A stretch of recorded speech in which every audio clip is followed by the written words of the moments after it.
नमस्कार दोस्तों, आज की कहानी है भरोसे की कमी। बहुत समय पहले की बात है। एक आश्रम में एक साधु रहा करता था, जहाँ दूर दूर से बच्चे पढ़ने के लिए आते थे। उन सब के बीच एक लड़का ऐसा था जो एकदम बेवकूफ़ था, पढ़ाई में भी बहुत कमज़ोर था, लेकिन उससे अपने गुरु पर बहुत भरोसा था। उसके गुरु उसे हमेशा ये बात कहते थे कि तुम भले पढ़ाई में कमज़ोर हो, मगर तुम्हें खुद पर भरोसा रखना चाहिए कि तुम दूसरों से बेहतर हो और वो सब कर सकते हो जो दूसरे नहीं कर सकते। अपने तो गुरु के द्वारा कई बातों को शिष्य मानता था। आश्रम में मौजूद बाकी शिष्य उससे जलते थे, क्योंकि उनके गुरु भी उस शिष्य को बहुत अच्छा मानते थे। सबको लगने लगा था कि आगे चलकर यही लड़का इस आश्रम को संभालेगा, इसलिए दूसरे शिष्य मिलकर उस लड़के को आश्रम से हटाने का विचार बनाने लगे। एक दिन वह सभी दोस्त मिलकर उस शिष्य के पास गए और उससे बोले, अगर तुम्हें खुद पर अपने गुरु की बातों पर इतना ही भरोसा है तो जो उस सामने वाली पहाड़ी से छलांग मार दो। अगर तुम्हारा भरोसा पक्का होगा तो तुम्हें कुछ नहीं होगा। उस लड़के ने बिना कुछ सोचे समझे ही उस पहाड़ी से छलांग मार दी। उस शिष्य के छलांग मारते ही सभी को लगने लगा कि वह नहीं बचेगा और वह उसे ढूंढते हुए पहाड़ी के नीचे आए।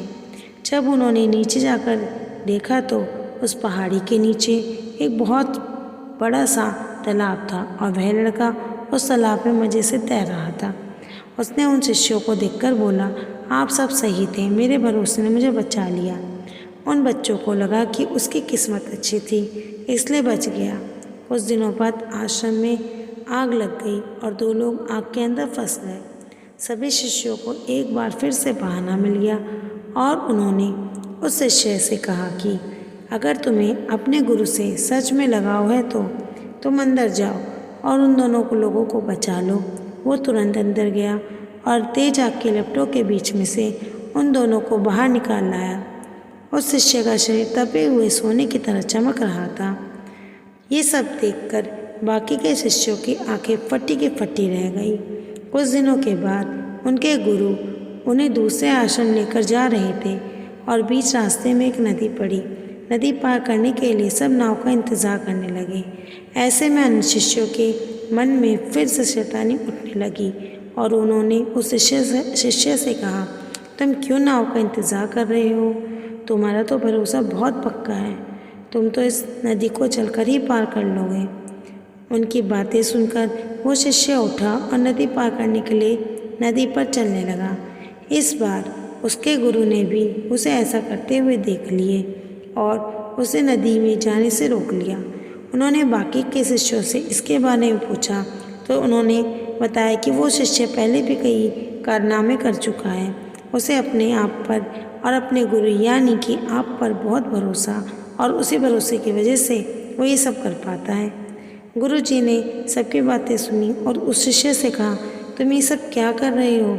नदी बहुत ज़्यादा गहरी है, तुम इसे चलकर पार नहीं कर सकते हो, ऐसा करना संभव नहीं है। वो शिष्य बोला, संभव है, मैं आपकी शक्ति और अपने भरोसे के दम पर ये कर लूँगा।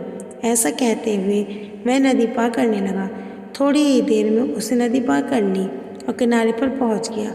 ये सब देखकर उसके गुरु हैरान हो गए और मन ही मन सोचने लगे कि यह अज्ञानी मेरी शक्ति और अपने भरोसे के दम पर पानी पर चल सकता है, तो मैं भी अपनी शक्तियों के दम पर यह सब कर सकता हूँ। फिर वो नदी को चलकर पार करने की कोशिश करने लगे, लेकिन नदी में थोड़ा आगे जाकर ही वो डूब गए, क्योंकि उन्हें दूसरों की बातों पर भरोसा था, ना कि खुद की। इस कहानी से यह सीख मिलती है कि भरोसा किसी अज्ञानी व्यक्ति को भी पार लगा देता है, लेकिन भरोसे की कमी ज्ञानी व्यक्ति को भी डुबो देती है। अगर आपके अंदर भी भरोसे की कमी है तो आप जीवन में भी कामयाब नहीं हो पाओगे। कहानी अच्छी लगी तो लाइक करें, शेयर करें और चैनल को सब्सक्राइब करें।